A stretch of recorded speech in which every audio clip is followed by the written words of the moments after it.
ஐயோ சாமி, தாலியை காணோம். நாங்களே அதுதானே வச்சேன். என்ன சாமி? நல்லா தேடி பாருங்கப்பா, அதுலதான் இருக்கும். என்ன மச்சான் இருக்கு? ஆமாங்க, நிஜமாவே தாலியை காணோம்.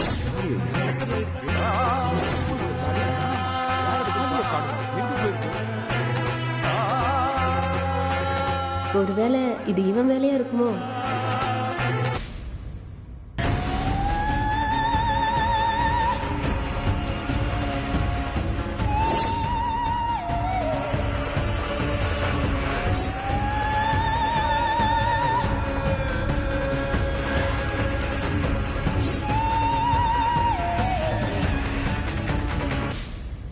சாமி தாலியை காணாமா? கெட்ட சகுனமா இருக்க. இத்தனை வருஷத்துல இந்த மாதிரி நடந்ததே இல்ல. இதான் முதல் தடவை. சாமி குத்தமாக போகுதுங்க. முதல்ல எல்லாரும் கொஞ்சம் அமைதியா இருக்கீங்களா? யாரும் பதட்டப்படாதீங்க. தட்டு கை மாறும் போது தாலி கீழே விழுந்திருக்கும். கண்டிப்பா இங்க எங்கேயா தான் இருக்கும். கொஞ்சம் தேடி பாருங்க.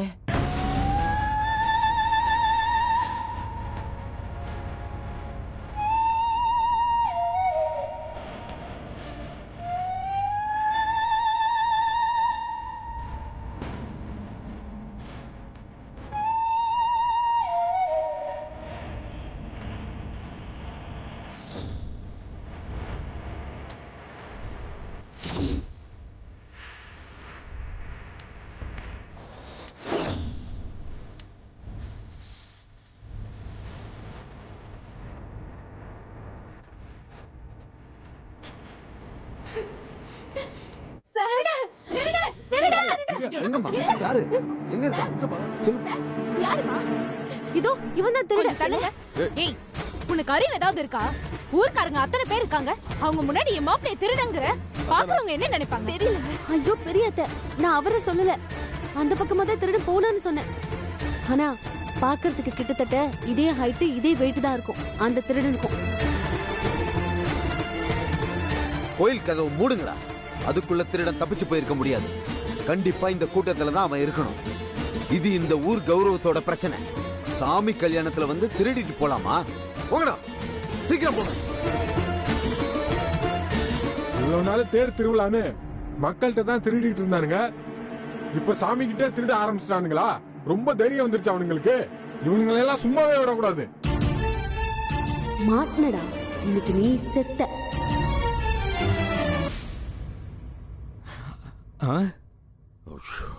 திருடன் திருடன் உடனே பழக்க தோஷத்துல நான் போய் ஒளிஞ்சுக்கிட்டேனே. திருடுனா சாமி கண்ணை குத்துன்னு சொல்லுவாங்க. இப்ப சாமி நகையே திருடி இருக்கான். இப்ப சாமி எதை குத்த போதோ? சுத்தி பார்த்தல, எல்லாரும் அந்த திருடன் தான் தேடிட்டு இருக்காங்க. மாட்ன அவ்வளவுதான், உன்னை அடிச்சு கொன்னுடுவாங்க. என்கிட்ட வச்சுக்கிட்டா இதுதான் நடக்கும். நான் உனக்கு கடைசியா ஒரு சான்ஸ் தரேன். மரியாதையா தாலியை வச்சுட்டு அப்படியே ஓடிடு.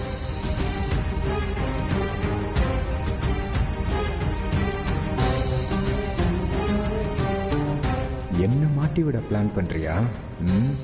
இதே ஊர்க்காரங்க முன்னாடி ஓமானத்தை வாங்குறேன்டி. எனக்கு நீ சான்ஸ் தர்றியா? இப்ப பாரு ஏன் நடிப்ப.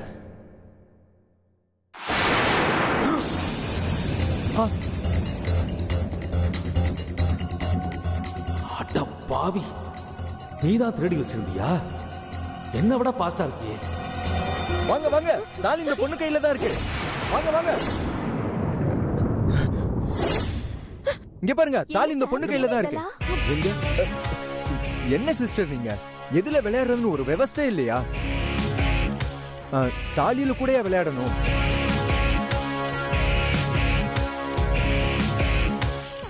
திருடன் நீ தான் கத்துன, தாலிய நீ தான் வச்சிருக்க. நீ என்ன பைத்தியமா? ஏன் இப்படி பண்ண? சத்தியமா நான் எடுக்கல அத்தை. இவன் தான் எடுத்தான். ஆனா இந்த பழைய என் மேல போடுறான். என்ன மாப்பிள்ளை அவன் இவன் சொன்ன பல்ல பேத்துருவன் பாத்துக்க. நீ சொல்றதுல ஏதாவது ஒரு லாஜிக் இருக்கா?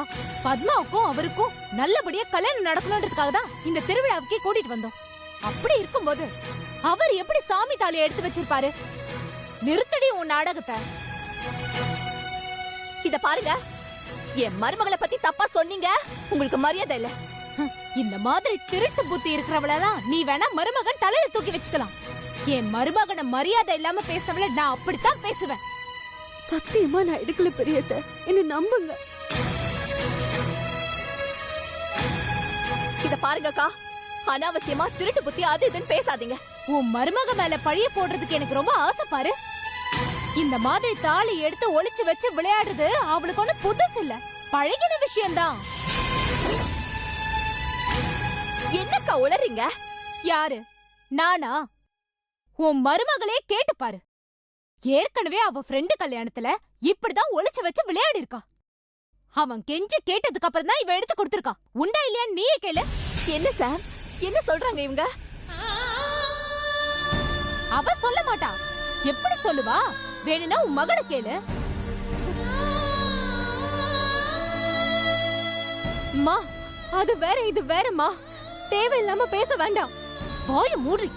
நான் உன்னை கேட்டனா? ஏ லீலா, நீயே சொல்லு. சொன்னாலா இல்லையா?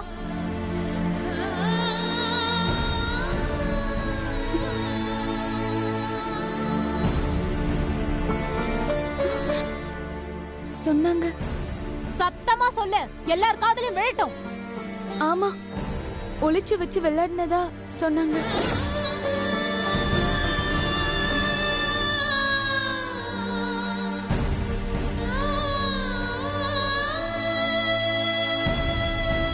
நல்லா கேட்டுச்சா? பெரியதா, அது எப்பவோ நடந்தது. அதுவும் இல்லாம அவன் என் ஃப்ரெண்டு. சாமி விஷயத்துல யாராவது அப்படி பண்ணுவாங்களா? இதே என் மாப்பிளைக்கு இவ திருட பட்ட கட்டினா. ஆனா அவரு தங்கமானவரு. அதனால அந்த பழி சொல்ல தாங்கிக்கிட்டு அவ்வளவு பொறுமையா இருக்காரு. இதே வேற யாராவது இருந்திருந்தா இந்நேரம் இந்த கல்யாணமே வேணான்னு போயிருப்பாங்க. கண்டிப்பா போயிருக்க மாட்டாரு. அவர் யாரு என்னன்னு எனக்கு தெரியுமே.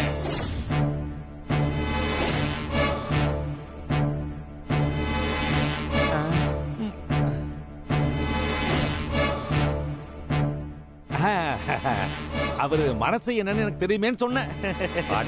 வாயை வச்சுக்கிட்டு கொஞ்சம் சும்மா இருங்க சித்தப்பா. எரியற நெருப்புல எண்ணெயை ஊத்துறீங்க. அடபட பைத்தியக்கார. சித்தப்பா சொல்றதுல என்ன தப்பு இருக்கு? அவர் உண்மையா தானே சொல்றாரு. இதே வேற யாராவது இருந்தா பிரச்சனை பெருசா இருக்கும்ல. இங்க பாரு ஜெயந்தி, நீ நினைக்கிற மாதிரி உன் மருமக ஒண்ணு அவள நல்லவ இல்ல. ஆரம்பத்துல இருந்தே என் மருமகனை கண்டு அவளுக்கு பிடிக்கவே இல்ல.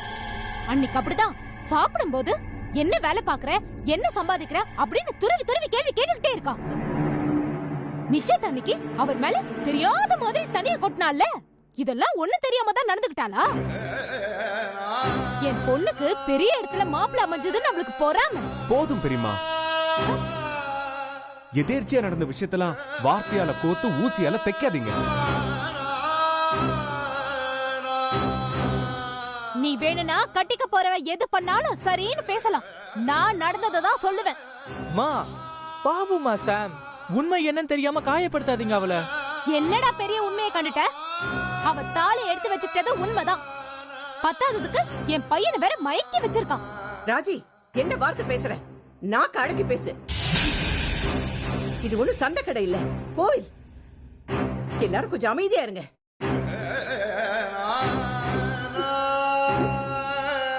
இங்க பாரு சார், நீ உன் ஃப்ரெண்டு கல்யாணத்துல தாலி எடுத்தியா இல்லையாங்கிறது எனக்கு தேவையே இல்ல. நீ என்ன மதிக்கிறது உண்மையா இருந்தா நான் கேக்குறதுக்கு மட்டும் பதில் சொல்லு. கோவில் சாமி தாலிய எடுத்தியா இல்லையா?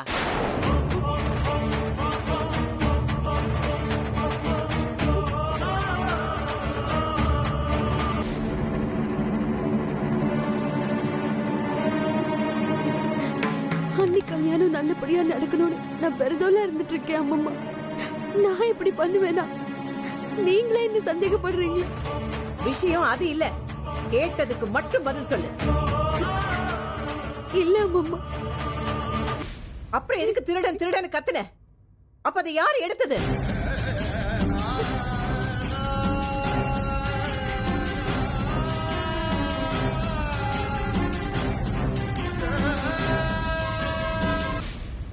மறுபடியும் மறுபடியும் என்னடி என் மாப்பிளைய பாக்குற? இதெல்லாம் சரிப்பட்டு வராது. இவ வேணும்னா உங்களுக்கு எல்லாம் முக்கியமானவளா இருக்கலாம். பேத்தி மருமகன்னு ஆளாளுக்கு தலையில தூக்கி வச்சுட்டு ஆடலாம். என்னால அதெல்லாம் முடியாது. அவ இருந்தா கண்டிப்பா என் பொண்ணு கல்யாணம் நல்லபடியா நடக்காது.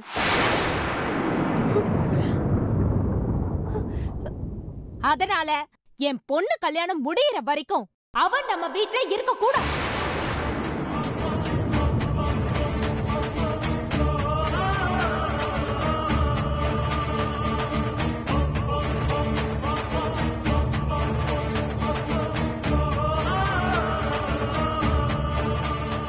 கல்யாணம் முடிஞ்சதுக்கு அப்புறம் என்ன வேணாலும் பண்ணுங்க.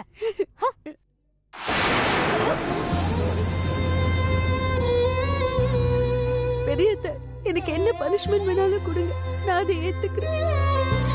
என்ன வீட்டை விட்டு மட்டும் போக சொல்லாதீங்க.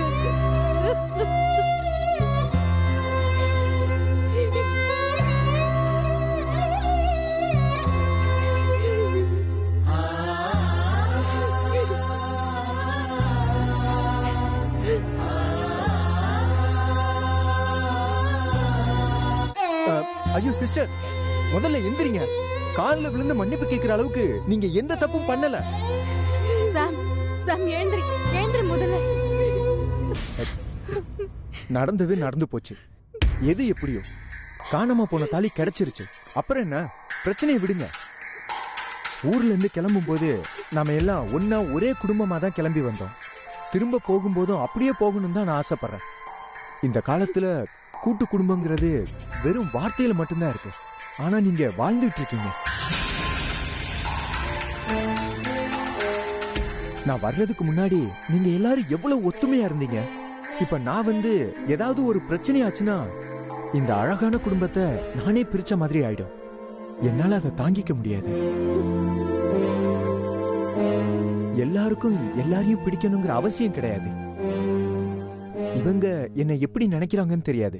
ஆனா நான் இவங்களை சொந்த தங்கச்சியா தான் பாக்குறேன்.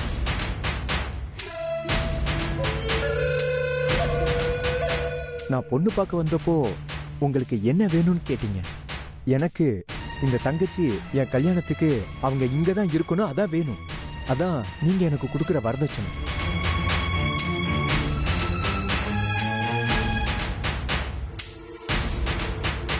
குடும்பத்துல சின்ன சின்ன தப்புகள் நடந்திருக்கலாம், அத நாமளே சரி பண்ணிக்கலாம். இந்த சூரிய வம்ச குடும்பம் ஒத்துமையா இருக்கிறது தான் பலமே. ப்ளீஸ் அதை யாரும் சிதைச்சிடாதீங்க.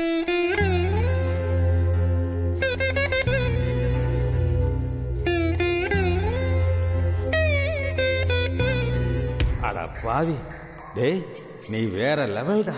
இந்த குடும்பத்துக்கு எடுக்க நீ நானும் பார்ட்னர்ஷிப் போட்ட செமையா இருக்கு போல இருக்கு. சச்சின் கங்குலி மாதிரி கலக்கலாம் போல இருக்கு. தாலி என் கையில இருந்ததுனால அது நான் எடுத்ததாயிடுச்சு. நான் குற்றவாளி ஆயிட்டேன். மத்தபடி இதை வச்சு விளையாடணும்னு எனக்கு எந்த இன்டென்ஷனும் இல்லை. கண்டிப்பா ஒரு நாள் உண்மை வெளியில வரும். இனிமே நான் பேசுறதுக்கு ஒண்ணும் இல்லை. எல்லாரும் என்ன மன்னிச்சிருங்க.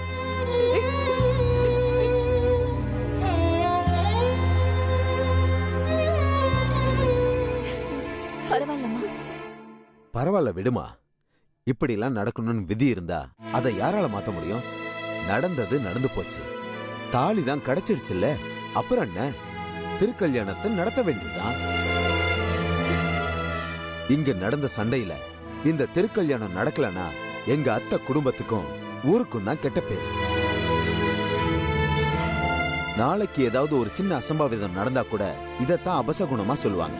ஆமாப்பா, சம்பந்தம் சொல்றது சரிதானே. இந்த திருக்கல்யாணத்தை பார்க்கதான் ஜனமே கூடி இருக்கு. உள்ளூர் வெளியூர்னு ஏகப்பட்ட பேர் காத்துக்கிட்டு இருக்காங்க. இந்த விஷயத்தை இதோட முடிச்சிட்டு எல்லாத்தையும் மறந்துட்டு திரும்ப அம்மனோட திருக்கல்யாணத்தை நல்லபடியா முடிக்கிறோம்.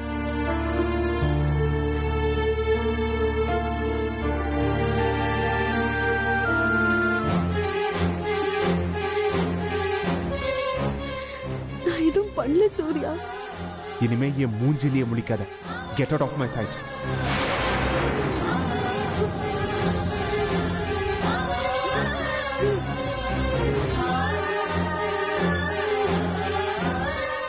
சாரி சார், இவ்வளோ நடந்தோம், என்னால ஒன்றும் பண்ண முடியல.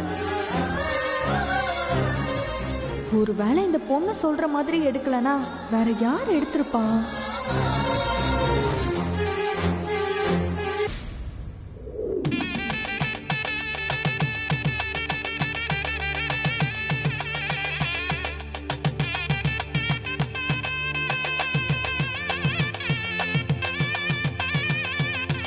கெட்டி மேளம் கெட்டி மேளம்.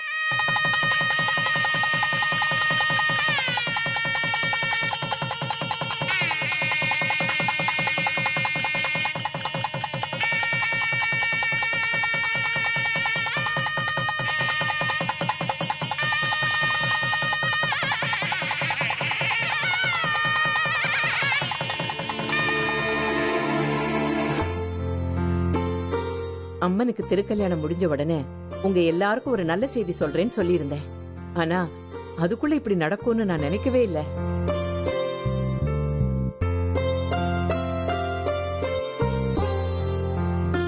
ஆமா, பத்மாவும் சாமும் எங்க போனாங்க? அண்ணம்மா அவங்க சன்னிதானத்துக்கு போயிருக்காங்க. மாப்பிள்ளையும் சம்மந்தியும் எதுவும் தப்பா நினைக்காதீங்க. நடந்ததை ஒரு கெட்ட கனவா நினைச்சு எல்லாரும் மறந்துருவோம். இனி நடக்க போறத பத்தி பேசுவோம்.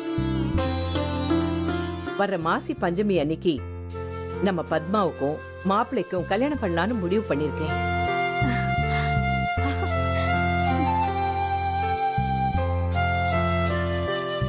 அன்னைக்கு ரொம்ப விசேஷமான நாள். இதுல எல்லாருக்கும் சம்மதம் தானே? ரொம்ப சந்தோஷத்தை. அம்மா ரொம்ப சந்தோஷமா இருக்கு. சரிங்கம்மா, எங்களுக்கும் சம்மதம். ரொம்ப சந்தோஷம். சம்பந்தம், நம்ம ஊர் தலைவரை கொஞ்சம் பாக்க. சரிங்க அத்தை, வாங்க போலாம். வாங்க. என்ன கேட்காம மேரேஜுக்கு டேட்டை ஃபிக்ஸ் பண்ணிட்டு இப்ப சம்மதமானு கேக்குறியா? முதல்ல ஊருக்கு போகலாம். அதுக்கப்புறம் இந்த கல்யாணம் நீ சொன்ன தேதியில நடக்குதா இல்ல நான் நினைச்ச தேதியில நடக்குதான்னு பார்க்கலாம். என் ட்ரம் கார்டே இந்த லூசு அத்தை தான்.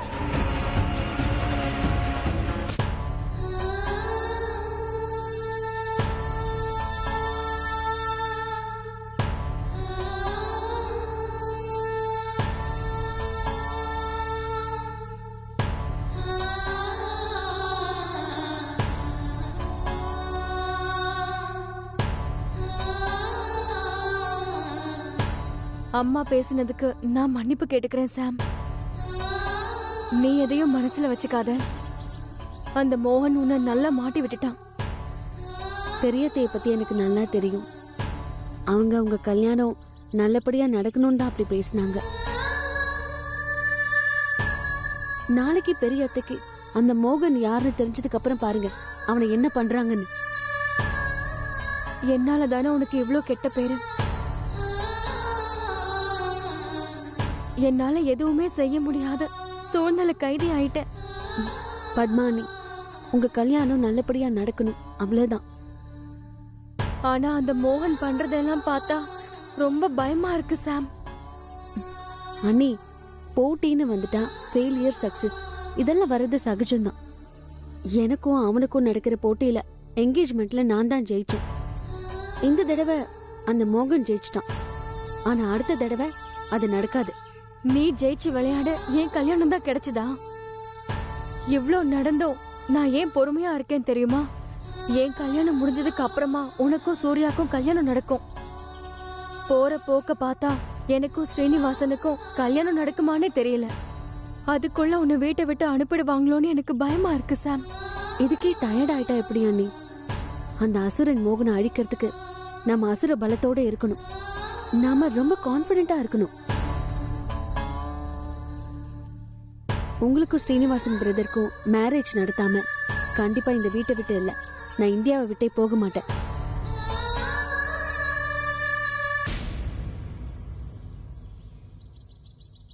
என்ன நம்புங்க அண்ணி. என்கேஜ்மெண்ட் சொன்ன மாதிரி நான் நடத்தி காமிச்சேன்ல, மேரேஜும் அப்படிதான். Don't worry. உங்க 2 பேரையும் அண்ணம்மா எங்க இருக்கீங்கன்னு கேட்டாங்க. அக்கா, மாசி பஞ்சமியில உங்களுக்கு கல்யாணமா?